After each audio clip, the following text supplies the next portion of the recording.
Assalamualaikum warahmatullahi wabarakatuh.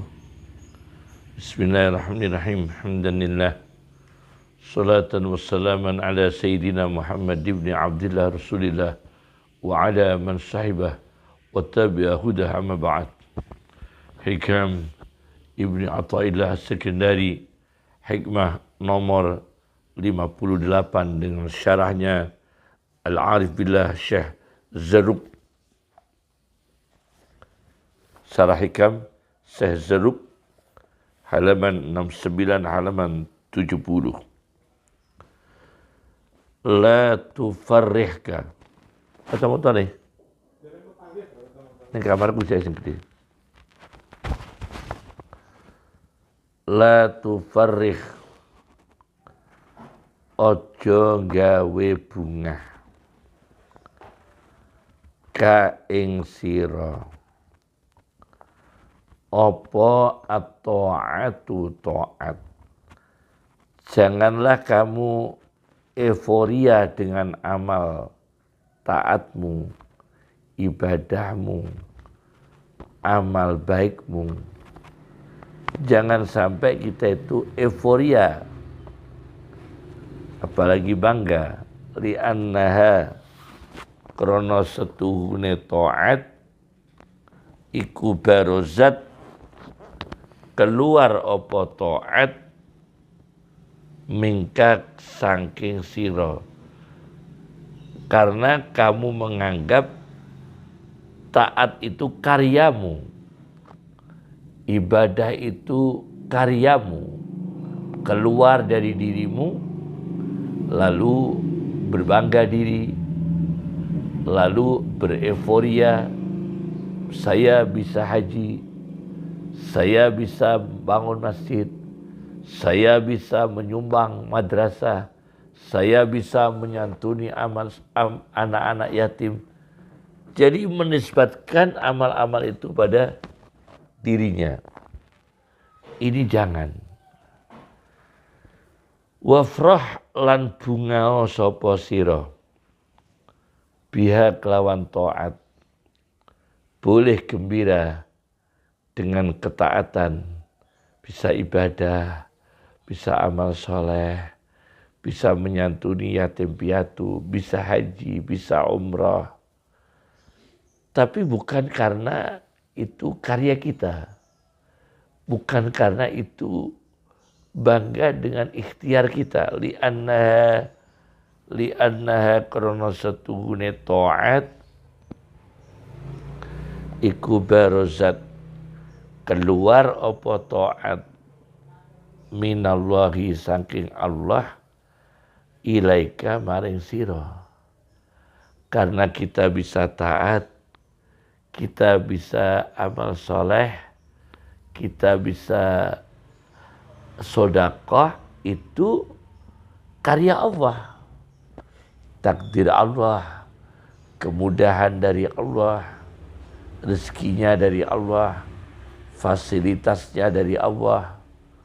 Organ kita bergerak untuk bisa melakukan dari Allah, disalurkan kepada dirimu, ilaika, pada diri kita. Jadi kita gembiranya yang gembira karena ini diberi kemudahan oleh Allah.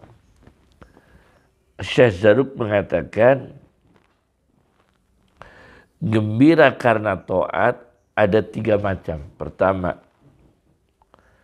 min haitsu ma yurja min sawabiha au yukhsha min iqabi fautiha.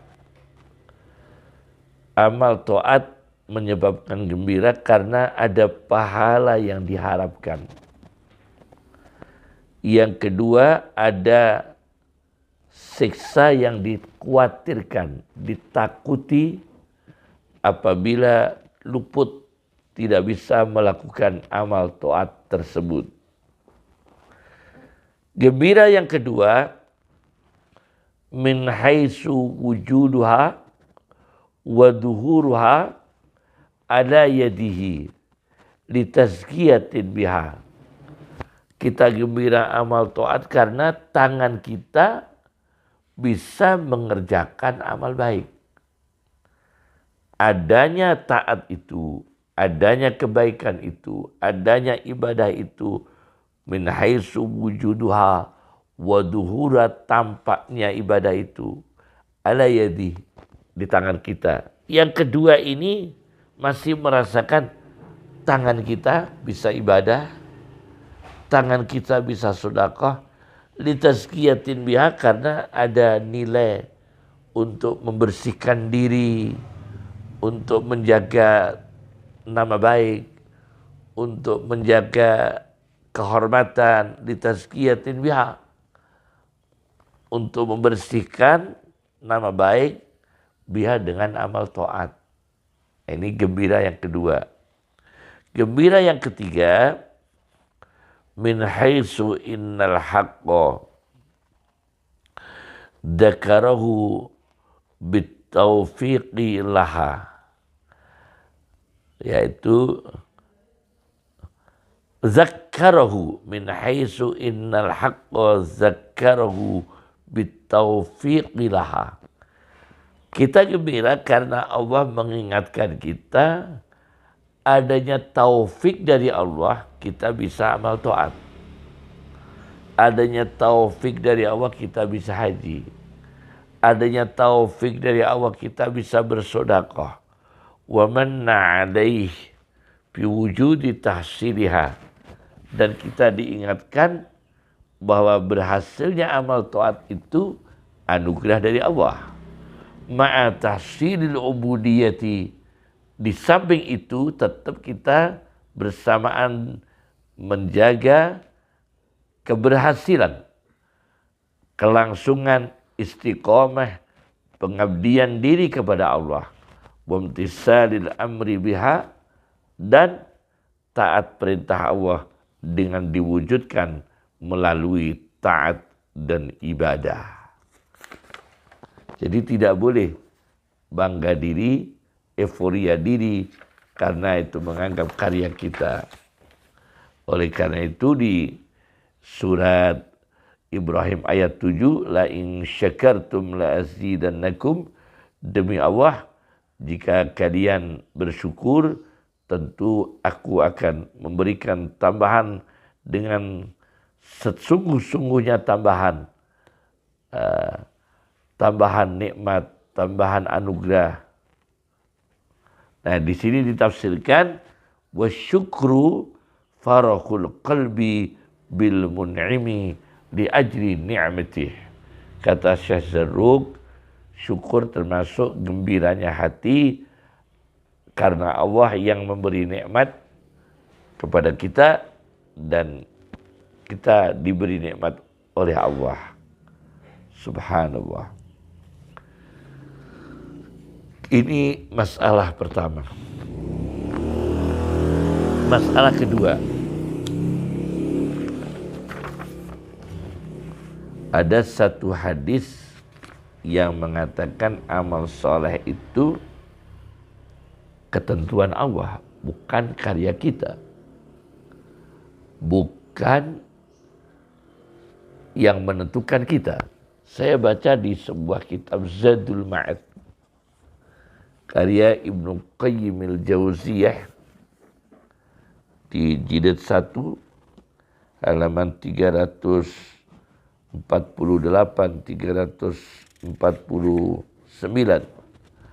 Beliau Ibnu Qayyim menukil dari hadis Nabi SAW, doa Nabi, wahdini lissalihil a'mal wal ahlak, dan berikan kami hidayah ya Allah pada amal-amal yang baik, akhlak-akhlak yang baik. Innahu la yahdi lissalihiha, sesungguhnya tidak ada yang menunjukkan pada kebaikan amal dan akhlak. Wala yasifu sayyi'aha, dan tidak ada yang bisa mengalihkan, menjauhkan kita dari amal yang buruk, atau menjauhkan amal akhlak yang buruk dari kita, atau kita dijauhkan dari amal akhlak yang buruk. Tidak ada yang bisa itu illa anta, kecuali Engkau ya Allah. Nah, ini dalil masalah kedua sebagai dalil yang menguatkan hikam Ibnu Athaillah As-Sekandari. Bahkan dalam dua kasus nanti ini,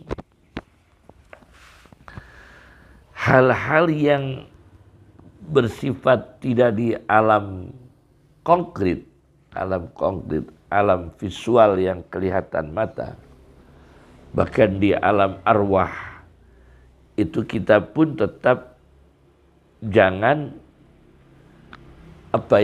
mengandalkan logika kita, mengandalkan intelektual kita, tapi tetap kita mohonkan pertolongan kepada Allah.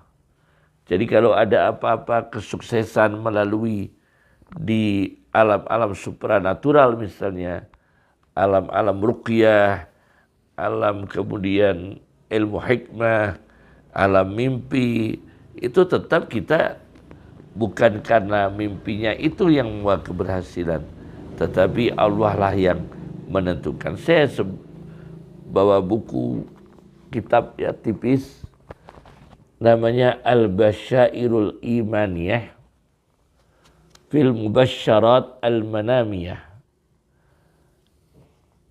Ini karya Yusuf bin Ismail An-Nabhani.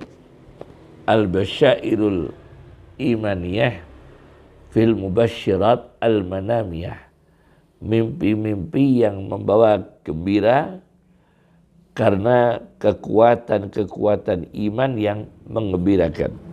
Saya baca di sini hadis Sahih Muslim bahwa kalau bermimpi buruk yang kita tidak suka, falyanfus an yasarih, kata Rasulullah SAW, kita niup ke kiri. Wal yata'awwadz billah minasyaitan, dan hendaknya berlindung kepada Allah dari kejahatan setan. Kemudian kalau kita mimpi baik, falyubsir, maka hendaknya gembiralah.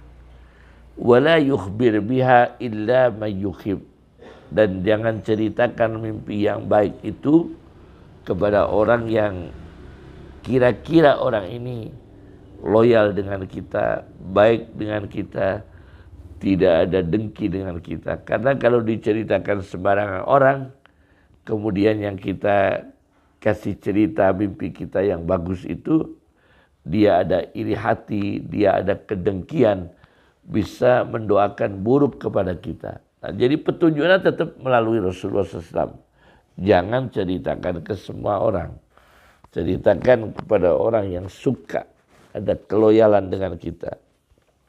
Kemudian ada seorang Badui bermimpi bahwa kepalanya itu terpotong. Kemudian dia mengejar, mengikuti kepalanya dia yang putus itu. Dia cerita kepada Nabi, kata Rasulullah, setelah dicegah oleh Nabi, ditegur Nabi cerita mimpi buruk itu, kata Rasulullah, la tukhbir bitala'u bisyaitani bika fil manam. Jangan ceritakan ini mimpi dibuat mainan oleh setan dirimu itu dalam tidur ya. Tidak usah diceritakan mimpi-mimpi seperti ini. Nah, berarti ada hubungan bagaimana kelanjutannya, konsekuensinya, Allah yang Maha Tahu. Nah, kemudian kasus kedua, bahwa ide manusia, ilham manusia, kecerdasan manusia itu juga jangan dibanggakan dari diri manusia. Saya baca di sebuah kasus karya Yusuf Qaradawi dalam Mausu'ah Al-A'mal Al-Kamilah di Samahatil Imam Yusuf Al-Qaradawi di jilid 72. Ini jilidnya 72 di halaman 575. di mana pernah terjadi diceritakan oleh Profesor Dr. Yusuf Al-Qaradawi di tahun 1948, mantan Perdana Menteri Mesir Mahmud Fahmi An-Naqrashi. Mahmud Fahmi An-Naqrashi, mantan Perdana Menteri Mesir, dibunuh. Dan yang dicurigai ini orang sebagai terorisnya ini Muhammad Malik. Jurnalistik waktu itu membesar-besarkan, kemudian menganggap, menilai, menuduhkan Muhammad Malik ini akbaru irhabi, teroris yang terbesar. Wa qad ikhtafa, dan Muhammad bin Malik ini sembunyi. Nah, setelah terjadi itu ada beberapa orang, ada profesor, maka tibalah pada orang-orang yang dicurigai tahu keberadaan teroris Muhammad Malik. Maka seorang ulama besar dari Mesir, Sayyid Sabek, yang pengarang Fiqh Sunnah, ditangkap. Sayyid Sabek ditangkap, diinterogasi, ditanya, Sayyid Sabek, ulama besar, saudara kenal teroris, saudara kenal namanya Muhammad bin Malik? Kata Sayyid Sabek, ya tentu saya kenal kalau Malik. Saya kenal Malik, ia adalah Imam Maliki, Imam Daril Hijrah, imamnya ulama Madinah. Wah, akhirnya marah yang menginterogasi. Hai orang buruk, saya tanyanya bukan Imam Maliki, tapi Malik teroris, Malik al-Irhabi. Apa kata Said Sabik diinterogasi, dibentak itu? Dia mengatakan, loh, saya kan ditanya tentang Malik. Saya ini kan ulama fikih. Ana rajulu fikhin. Saya ini laki-laki ahli fikih. A'riful fuqaha. Saya kenalnya ya pakar-pakar fikih. Saya kenalnya ya ulama-ulama fikih termasuk Imam Maliki. Imam Malik bin Anas. Wala a'riful irhabiyin. Dan aku tidak kenal nama-nama teroris. Kan saudara tanya, Said Sabit kenal Malik? Ya saya jawab, ya Malik bin Anas, pemimpin madhab dari Madinah. Itu saya kenal karena saya ini ulama fikih. Tidak kenal orang-orang teroris. Nah, jawaban sangat diplomasi ini bukan dari semata-mata karya Said Sabik, tapi ini hidayah dari Allah Subhanahu wa ta'ala. Assalamualaikum warahmatullahi wabarakatuh.